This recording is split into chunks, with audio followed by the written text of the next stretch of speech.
بسم اللہ الرحمن الرحیم۔ ڈھیلے سے استنجا۔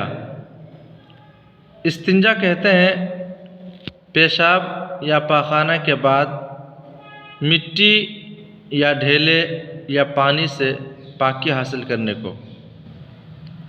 اگر سبیلین سے نکلنے والی نجاست مخرج سے بالکل تجاوز نہ کرے یا مقدار درہم سے کم تجاوز کرے تو اس کی طہارت کے لیے مٹی کے ڈھیلے کا استعمال بھی کافی ہے۔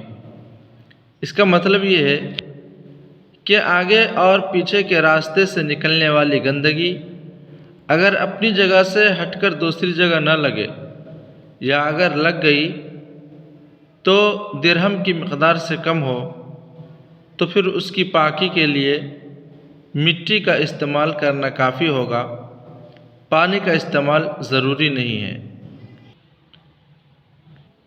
ٹیشو پیپر کا حکم۔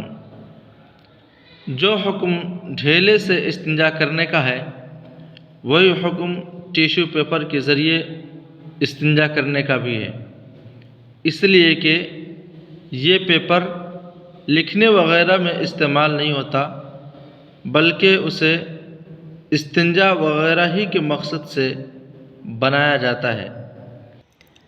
پانی سے استنجا کب لازم ہے؟